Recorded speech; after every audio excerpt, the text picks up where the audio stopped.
Assalamualaikum warahmatullahi wabarakatuh. Salam sejahtera bagi kita semua. Kepada yang terhormat, Ibu Ana Rusmardiana, SPDM, pengampu mata kuliah aplikasi dan kewirausahaan. Puji dan syukur senantiasa kita panjatkan kehadirat Allah Subhanahu wa Ta'ala. Pada kesempatan kali ini, perkenalkan, saya Ahmad Hidayat dari kelas R6N. Saya akan mempresentasikan tugas aplikasi dan kewirausahaan. Di sini saya mendapat bagian sebagai owner dari tugas proposal bisnis. Semoga apa yang saya sampaikan dapat dipahami dengan jelas dan dapat dimengerti dengan baik. Amin. Business plan, Cloud Nation Vape Store. Vape Store itu apa sih untuk kalian yang belum tahu Vape Store? Vape Store itu tempat jual rokok elektrik, liquid, coil, kapas, dan kebutuhan yang lain. Di gambar pertama ini kita punya mod. Mod ini alat utama untuk vape. Ya, kita juga biasa sebut ini adalah vape. Lalu di gambar selanjutnya kita punya atomizer atau RDA. Nah, untuk penggunaan atomizer ini kita membutuhkan kawat juga kapas.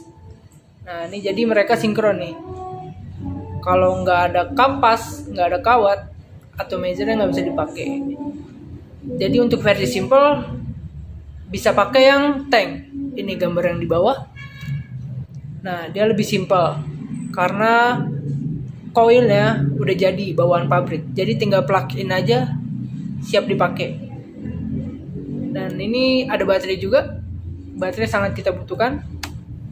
Lalu di gambar selanjutnya ada pot IO. Pot IO ini pot all-in-one, jadi kalian untuk usernya bisa pakai liquid freebase seperti gambar di samping atau liquid salnik. Nah, di sini ada pot system atau pot salnik. Nah, ini salnik. Biasanya yang user ini sebelumnya merokok lalu beralih ke pot system. Penggunaan salnik, salt nikotin atau nikotin yang lebih tinggi dibanding freebase. Kalau freebase itu nikotinnya sekitar 3 sampai 12 maksimal. Tapi kalau salnik ini paling rendah itu 9, 10, 15, 16, 24, 30, sampai 50. Ada banyak model ya dari potnya. Ada yang stick, ada yang kotak, bahkan ada yang seperti Game Boy. Nah, ini untuk gambaran rak liquid. Seberapa banyak varian. Ya, yang tadi liquid salnik, yang ini liquid freebase. Visi dan misi dari Cloud Nation Vape Store. Visinya menyediakan produk tentang vape baik dari lokal maupun internasional yang berkualitas baik, aman, namun dengan harga yang terjangkau, yang bersaing serta memberikan pelayanan terhadap konsumen yang memuaskan. Lalu misinya kita punya menciptakan tenaga kerja yang ahli dalam pengetahuan vape, memuaskan konsumen, menjadi toko yang terdepan di bidangnya, lalu memperluas informasi tentang vape ke seluruh masyarakat Indonesia. Oke, di bagian selanjutnya kita punya struktur organisasi. Ordernya sendiri dipegang oleh saya, Ahmad Hidayat. Lalu di bagian keuangan dipegang oleh Doni Ramadan.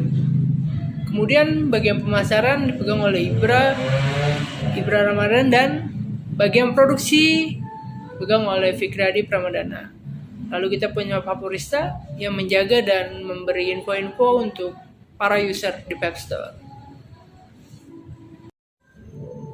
Oke, di sini ada tugas seorang owner. Apa saja tugas seorang owner bisnis? Nah, tugas di sini adalah membiayai produksi dari barang-barang toko serta membiayai semua produksi dari supplier. Nah, di sini owner yang memesan barang sesuai kebutuhan toko, lalu memberi gaji sesuai perjanjian awal, memantau penjualan setiap toko. Ya, kita memantau tidak harus datang ke toko, tapi cukup dari CCTV. Lalu di sini ada mengurus perizinan dan sewa ruko. Nah, itu owner yang mengurus. Biar owner yang menentukan lokasi yang strategis serta perizinannya dan lain-lain. Lalu menentukan visi dan misi. Visi dan misi sudah ditentukan tadi. Lalu di sini ada bertanggung jawab atas semua karyawan. bertanggung jawab yang seperti apa. Contoh terjadi trouble atau karyawannya yang sedikit bandel, itu sudah menjadi tanggung jawab owner. Cukup sekian presentasi dari saya. Kurang lebihnya mohon dimaafkan. Assalamualaikum warahmatullahi wabarakatuh.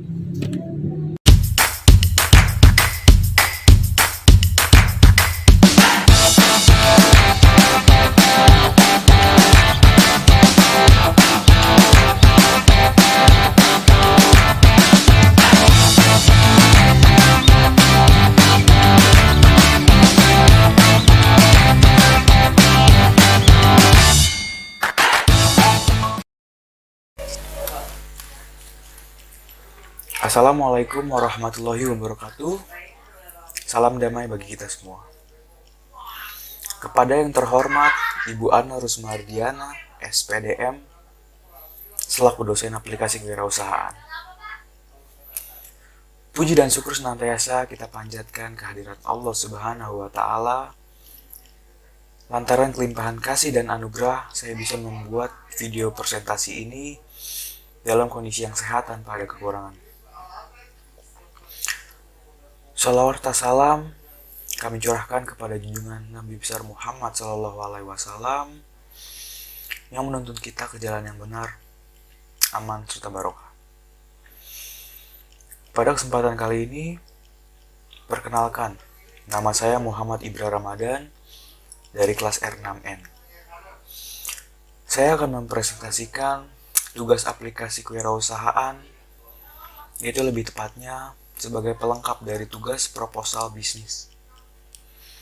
Pada tugas ini, saya mendapatkan bagian sebagai marketing yang akan saya jelaskan selanjutnya. Saya harap sepanjang video presentasi saya dapat memberikan yang terbaik dan dapat berjalan secara baik dan lancar juga. Amin. Baiklah, tanpa berpanjang lebar, saya akan mulai presentasinya.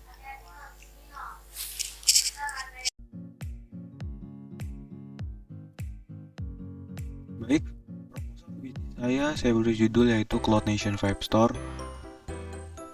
Dan bagian yang saya dapat adalah bagian marketing. Apa sih marketing itu?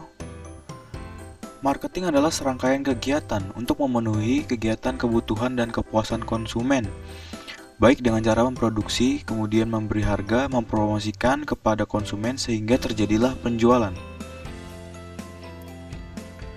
Fungsi marketing apa aja sih? Fungsi marketing adalah salah satunya adalah fungsi pertukaran. Dalam dunia marketing, konsumen dapat dengan bebas untuk memilih produk yang berasal dari perusahaan mana, menukarkannya dengan uang atau bisa menukarkannya dengan produk yang digunakan sendiri ataupun dijual kembali. Kemudian ada fungsi distribusi fisik.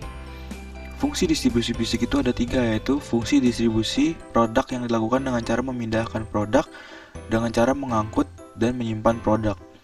Kemudian ada produk yang dimiliki produsen akan didistribusikan kepada konsumen, baik melalui darat, laut, ataupun udara. Kemudian ada fungsi perantara. Untuk bisa memberikan produk sampai kepada tangan konsumen, seseorang marketing yang nantinya akan menghubungkan dari pihak produsen kepada konsumen. Kemudian ada fungsi lain dari marketing. Fungsi lain dari marketing adalah tidak hanya sebagai pertukaran, distribusi fisik dan perantara, tetapi ada fungsi penting lainnya yang dimiliki oleh seorang marketing berdasarkan manajemen pemasaran. Lalu ada tugas marketing apain aja sih? Nah, sebagai orang pertama kali yang mengenalkan produk yang dimiliki perusahaan kepada masyarakat, terutama pada produk-produk baru yang membutuhkan promosi. Kedua, bertugas menjadi orang yang menjual perusahaan kepada konsumen sehingga perusahaan mendapatkan keuntungan dari produk yang terjual. Bertiga, bertugas mencari informasi dan menyampaikan kepada perusahaan mengenai kelebihan dan kekurangan dari produk yang dijual. Lalu yang keempat, bertugas menjalin hubungan baik antara perusahaan dan konsumen. Lalu yang kelima, bertugas menjadi penghubung antara perusahaan dengan lingkungan sekitarnya. Gambaran pasar STP pada Cloud Nation Vibe Store. Yang pertama ada segmen pasar. Segmen pasar merupakan gambaran umum dari konsumen usaha kita, usaha yang merupakan jenis usaha yang lebih difokuskan atau diperuntukkan untuk remaja berusia 18 tahun ke atas atau dewasa. Vape store merupakan usaha yang menyediakan segala kebutuhan untuk vaping sebagai pengganti rokok konvensional. Kemudian ada target pasar. Target pasar merupakan sasaran khusus bagi potensial dari usaha kita. Sasaran kami adalah seluruh kalangan masyarakat usia 18 tahun ke atas atau remaja. Untuk lebih kami promosikan kepada kalangan eksekutif muda dan mahasiswa di sekitaran Cibinong. Promosi dilakukan secara broadcast melalui grup komunitas vape yang sudah ada dan promosi kafe-kafe yang ada di Cibinong. Kemudian untuk bagian positioning adalah bagaimana kita menempatkan usaha kita di antara pesaing yang sejenis. Pada toko usaha kami selalu berusaha menyediakan kebutuhan vaping yang lengkap dan berkualitas, serta dengan murah dan harga yang bersahabat yang kami jual 100% original.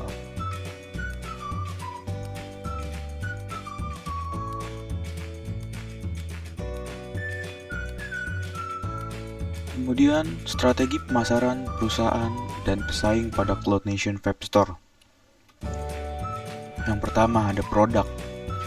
Cloud Nation Vape Store menyediakan segala jenis kebutuhan untuk vaping, mulai dari mod, RDA, pod, liquid, kapas, coil, dan lainnya secara lengkap dan berbagai jenis pilihan. Kemudian price atau harga. Cloud Nation Vape Store menjual segala keperluan vaping dengan harga yang terbilang murah dibanding dengan toko lain, karena Cloud Nation Vape Store disuplai langsung oleh supplier pusat. Promotion. Cloud Nation Vape Store juga melakukan promosi melalui sosial media dan mengikuti berbagai macam event. Kami juga melakukan memperkenalkan produk dengan cara advertising atau iklan, yaitu di website, sosial media, brosur, online advertisement, sales promotion, personal selling, dan public relation. Kemudian untuk placement. Cara kami mendistribusikan produk kami untuk sampai ke tangan konsumen kami telah bekerja sama dengan vape store lain untuk memperluas penjualan. Kemudian ada people. Produk kami diperuntukkan untuk kalangan remaja dan dewasa umur 18 tahun ke atas karena produk kami mengandung nikotin yang bersifat adiktif. Kemudian proses. Pada proses penjualan produk vape, tentunya dengan kualitas yang terbaik. Pelayanan yang kami berikan, tester jika pelanggan ingin merasakan liquid yang akan dia beli, agar pelanggan kami merasa puas dengan pelayanan kami.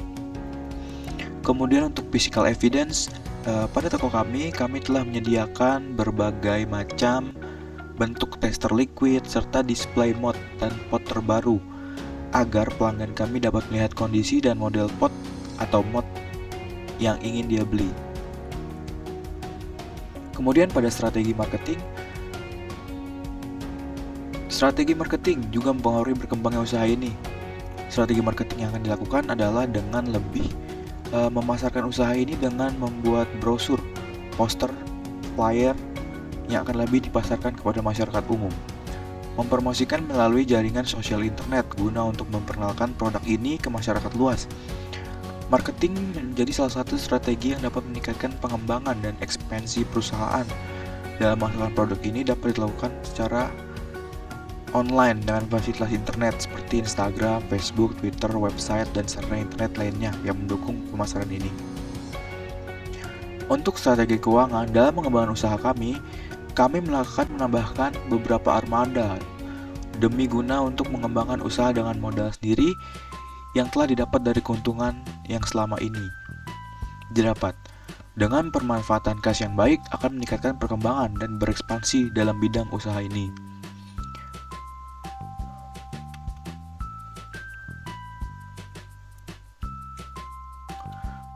Berikut adalah salah satu media promosi yang telah kami buat, yaitu website yang bisa diakses secara online.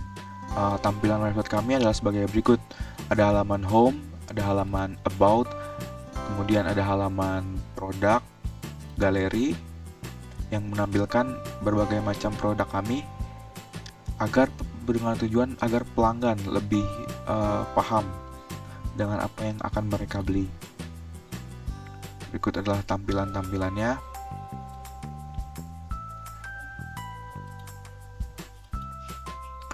Kemudian bagian testimonials, yaitu ada sebuah rangkaian kata-kata. Nah, untuk bagian kontak sendiri bisa menghubungi toko kami dengan cara mengisi form berikut ini. Ini adalah produk kami yang kami beri nama Cloud Nation Vibe Store, dan berikut adalah logonya.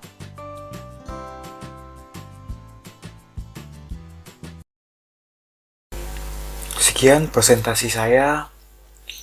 Saya tahu dalam pembuatan video presentasi ini masih banyak kekurangan, dan saya juga masih dalam tahap belajar yang insya Allah akan menjadi pengalaman saya untuk pembuatan video-video presentasi ke depannya.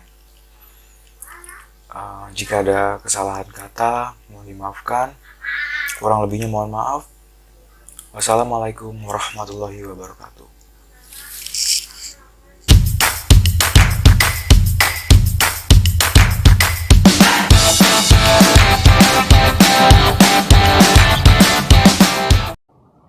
Assalamualaikum warahmatullahi wabarakatuh. Puji syukur kehadirat Allah Subhanahu wa taala yang telah melimpahkan rahmat, taufik, hidayah dan inayahnya kepada kita semua. Tak lupa salawat serta salam kita junjukkan kepada kita Nabi besar Muhammad SAW beserta keluarga dan para sahabatnya dan selaku kita para pengikutnya. Mudah-mudahan kita semua mendapatkan syafaat di yaumil akhir nanti. Rekanlah, nama saya Doni Ramadan, NPM 2019-4350-1016. Saya ingin mempresentasikan di bidang mata kuliah aplikasi kewirausahaan. Business plan Cloud Nation Vibe Store. Profil bisnis, nama bisnis Cloud Nation Vibe Store. Bidang bisnis rokok elektrik atau vape. Alamat perusahaan Jalan Paralayang RT 13 RW 12 nomor 99. Alamat email kination@gmail.com. Nomor telepon 0812 8261 0693. Organization struktur yang dipimpin oleh Ahmad Hidayat, manajemen produksi Fikri Adi Prabadana, manajemen pemasaran Muhammad Iqbal Ramadan, dan saya sendiri manajemen keuangan Doni Ramadan. Saya memiliki jabatan, jumlah staf, uraian tugas, dan pekajian. Jabatan pemilik berjumlah 1 orang, gaji per bulan 2.400.000. Lanjutnya, bagian pemasaran berjumlah 1 orang, gaji per bulannya 1.200.000. Lanjutnya, bagian produksi berjumlah 1 orang, gaji per bulan 1.200.000.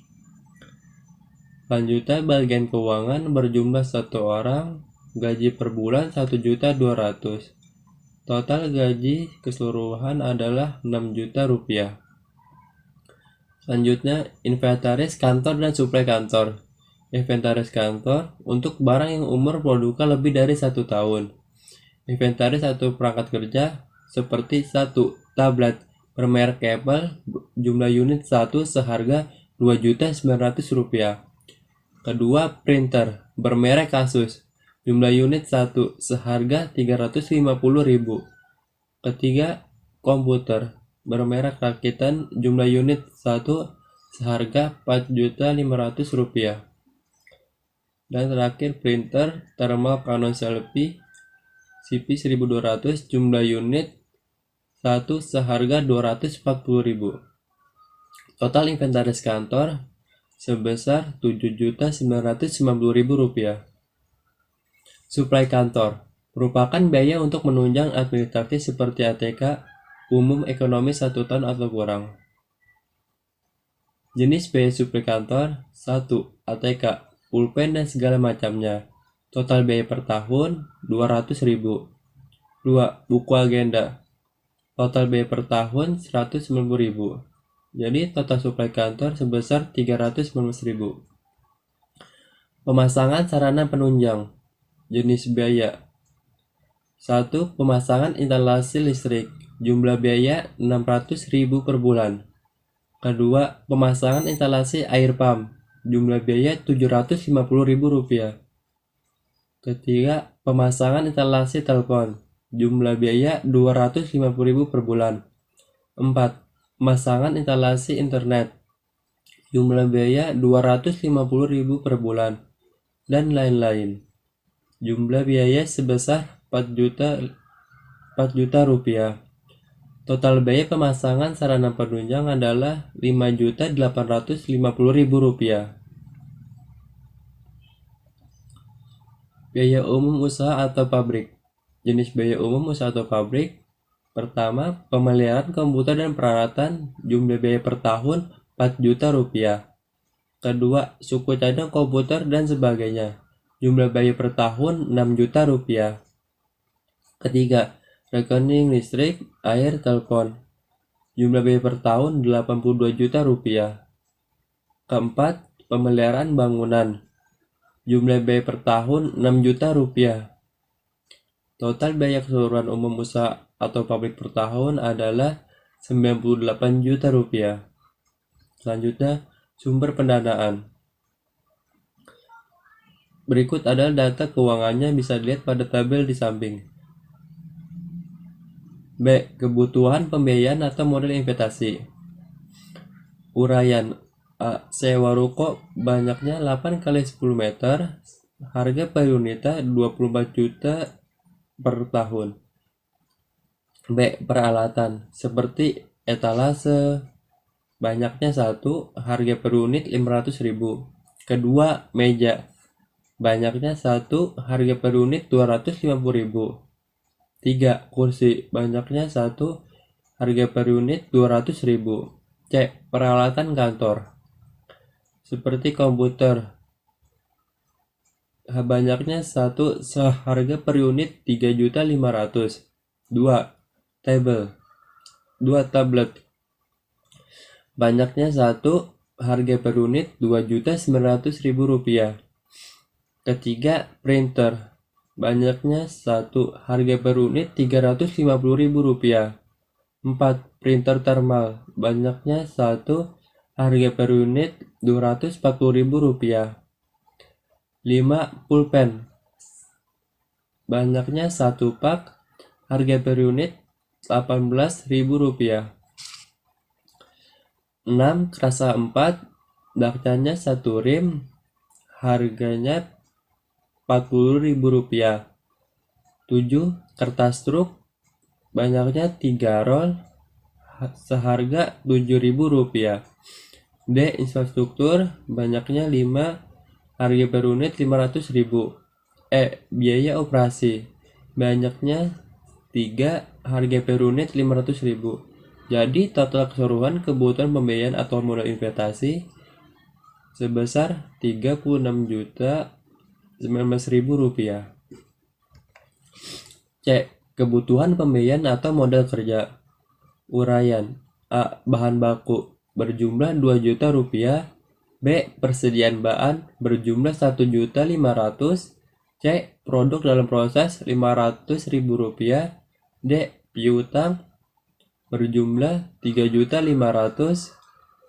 Dan terakhir E. Uang kas berjumlah 2 juta rupiah. Jadi total keseluruhan 7.500.000. D. Analisa biaya tetap. Berikut adalah data keuangannya, bisa dilihat pada tabel di samping. Proyek aliran kas usaha. A. Sumber dana inflow 1 tahun 90 juta rupiah. Tahun kedua 80 juta rupiah. Tahun ketiga 70 juta rupiah. B. Penggunaan dana atau outflow. Tahun ke-1 mendapatkan 55 juta rupiah. Tahun kedua 55 juta rupiah. Dan tahun ketiga 60 juta rupiah. C. arus kas bersih, net flow. Tahun ke-1 mendapatkan 35 juta rupiah. Tahun kedua 250 juta rupiah. Tahun ketiga 10 juta rupiah. D. Keadaan kas awal. Tahun ke-1 0. Tahun kedua 5 juta rupiah. Tahun ketiga 6 juta rupiah. E. Keadaan kas terakhir. Tahun ke-1 35 juta rupiah. Tahun kedua 30 juta rupiah. Dan terakhir tahun ketiga 16 juta rupiah.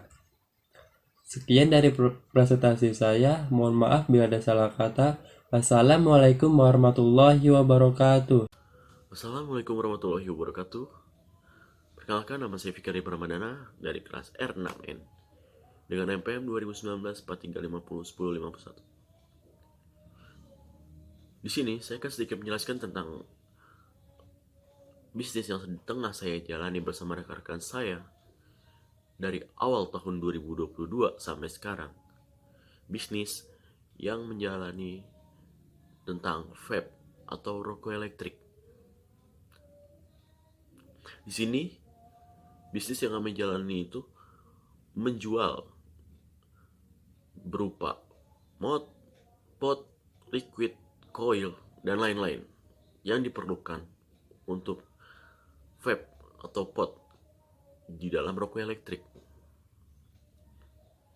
Di sini saya pribadi diamanahkan untuk memegang bagian produksi atau bisa dibilang staf produksi. Sebenarnya apa sih itu staf produksi? Apa sih tugas-tugas dari staf produksi?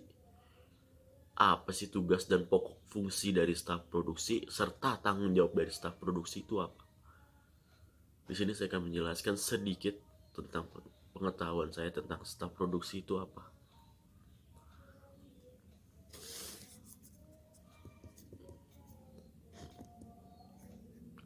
Staf produksi.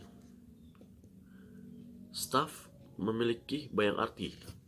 Termasuk staf adalah homonim karena mereka berarti keejaan dan pengucapan yang sama tapi berbeda. Staf memiliki arti dalam bidang ilmu administrasi dan kepegawaian. Staf memiliki arti dalam kelas nomina atau kata benda sehingga staf dapat menyatakan nama dari seseorang, tempat, atau sebuah benda dan segala yang dibendakan. Staf produksi sendiri memiliki peranan yang sangat besar di dalam sebuah perusahaan. Ini merupakan salah satu posisi sentral yang menunjang kelancaran proses produksi di pabrik atau perusahaan manufaktur lainnya. Pada dasarnya, staf produksi melakukan pendataan hasil produksi, evaluasi dan mengontrol proses produksi itu sendiri dengan berdasar pada data-data yang ada. Apa sih sebenarnya job desk atau tupoksi, tugas pokok? Sebenarnya apa sih sebenarnya job desk atau tupoksi, tugas pokok dan fungsi staf produksi?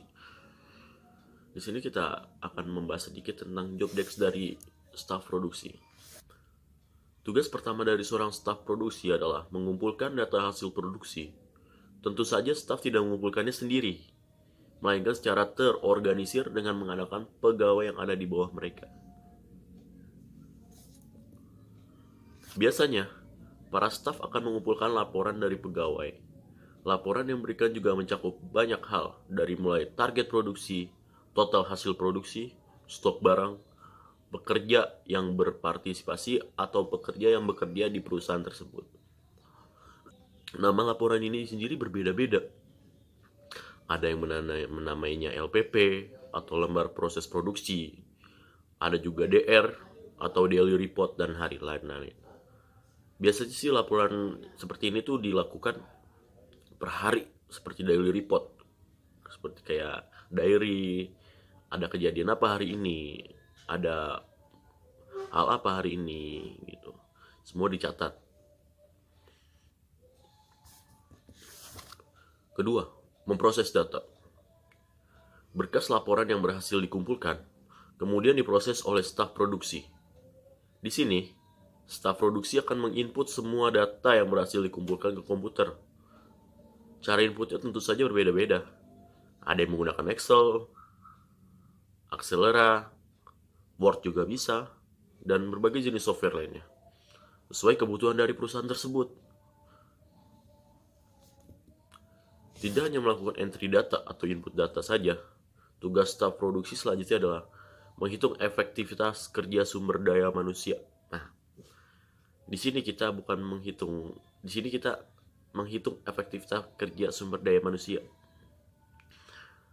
Efektivitas perlu atau enggak, worth it atau enggak nih ada sumber daya manusia gitu. Worth it enggak itu sumber daya manusia yang kita rekrut gitu. 2. Menghitung konversi bahan baku terhadap hasil produksi. Nah, di sini kita menghitung konversi bahan baku. Kita juga harus melihat stok yang ada di dalam toko kita.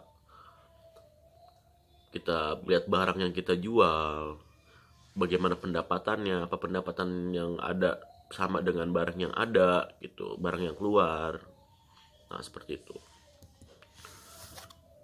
Selanjutnya, tugas dari staf produksi itu mengontrol proses produksi serta kesesuaiannya dengan aturan perusahaan.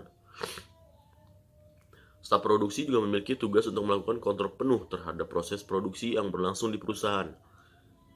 Tidak cuma bertahap produksi saja, tapi juga terhadap para pekerja yang ada di dalamnya. Seorang staf harus memastikan kalau para pekerja mengikuti aturan yang sudah ditetapkan oleh perusahaan. Dari mulai cara kerja, cara berpakaian, etika, dan lain-lain harus diperhatikan secara baik pada fase 1 ini. Mengapa demikian? Karena cara bekerja, cara berpakaian, etika, dan lain-lain itu menggambarkan karakter seseorang. Di sini sangat berpengaruh dengan produk yang kita jual. Bagaimana penampilan kita, bagaimana cara pelayanan kita. Ini mempengaruhi sekali terhadap konsumen. Selanjutnya yaitu menyusun jadwal kerja pegawai. Setelah melihat kebutuhan operasional dan melihat proses produksi yang secara detail, tugas staf produksi selanjutnya adalah membuat jadwal kerja dari para operator produksi yang ada di perusahaan. Jadwalnya dibuat secara detail dari mulai shift, lembur, dan lain-lain. Kita di sini tuh kayak mengkoordinir pegawai yang kita kerjakan. Pegawai yang kita pekerjakan. Kita mengkoordinir semua yang dibutuhkan agar semua bisa terorganisir dengan baik dan tidak kacau. Lalu, membuat laporan harian. Tugas terakhir dari seorang staf produksi adalah membuat laporan kerja harian atau daily report. Laporan ini nantinya akan menjadi dasar evaluasi untuk pekerja periode selanjutnya. Laporan ini juga bisa menjadi hasil kerja dari seorang staf produksi. Nah, pentingnya tuh di sini. Semua yang kita lakukan tadi, tugas tadi, itu menjadi rapor buat tugas dari staf produksi. Ini seorang staf produksi itu baik atau enggak? Dia menjalankan apa tugasnya enggak? Di sini Om tunjuk, ibaratnya rapot buat apa sih tanggung jawab staf produksi? Sebenarnya ada banyak. Tanggung jawab staf produksi itu seperti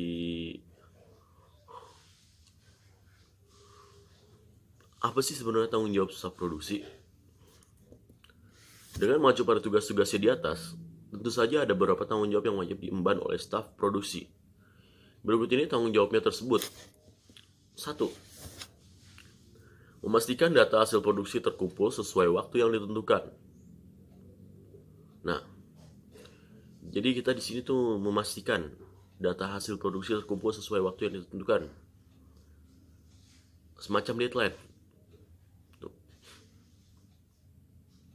Semua data yang dimasukkan atau yang disetor itu harus sesuai dengan jadwal agar tidak ada keterlambatan atau terhambat masuknya data. Ini juga sebagai tahap evaluasi kita. Lalu, memastikan data produksi diproses dengan baik demi efisiensi kerja. Memastikan data produksi diproses dengan baik demi efisiensi kerja. Nah,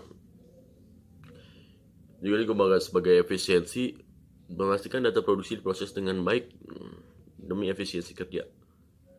Jika data produksi yang masuk harus diproses, dipertimbang, dievaluasi, itu akan menemukan hasil atau solusi. Hasil yang ada itu akan membuat ukuran untuk mencapai aktivitas yang baru. Itu. Lalu memastikan proses produksi berjalan sesuai aturan perusahaan. Di sini kita memastikan produksi itu, setiap perusahaan memiliki aturan atau tata tertib. Bagaimana tata tertib atau aturan itu bisa dijalankan oleh para pegawai yang ada di kita. Lalu staf produksi memantau bagaimana aturan sudah berjalan belum, aturan yang ada sudah diterapkan belum. Itu sebagai kita selalu mengingatkan tentang itu. Lalu memastikan jadwal kerja operator sesuai dengan kebutuhan perusahaan. Nah, di sini kayak kita harus paham, kita harus tahu mana bagian yang perlu ada orang, bagaimana perlu yang ada ditambahkan pegawai, bagaimana hal yang harus ditambahkan. Jadi kita akan memasukkan orang atau merekrut orang sumber daya sesuai tugasnya agar tidak ada sistem yang kacau gitu. Agar kerjaannya tuh kerjanya efektif. Lalu memastikan laporan harian diberikan tepat waktu kepada atasannya. Seperti tadi, tugas kita itu kan membuat daily report, laporan harian. Ini supaya diberikan ke tepat waktu pada atasan sebagai bahan pertimbangan, sebagai hasil kinerja kita kayak gimana, agar semuanya bisa berjalan dengan baik. Ketika data masuk dengan cepat, begitu juga data akan diolah dengan cepat dan menghasilkan keputusan yang cepat juga. Tidak ada terlambatan. Tanggung jawab staf produksi ini memang terbilang singkat sih. Namun sebenarnya ada cakupan yang luas di setiap tanggung jawab yang diemban. Mungkin untuk setiap tugas yang diemban oleh staf produksi bisa kita bahas lain waktu. Masih banyak yang perlu dikorek dalam setiap poin-poinnya. Ya, begitu saja sih penjelasan saya mengenai tugas dari staf produksi atau tugas yang lagi diamanahkan ke saya sekarang. Kurang lebihnya saya mohon maaf. Wabillahi taufiq wal hidayah. Wassalamualaikum warahmatullahi wabarakatuh.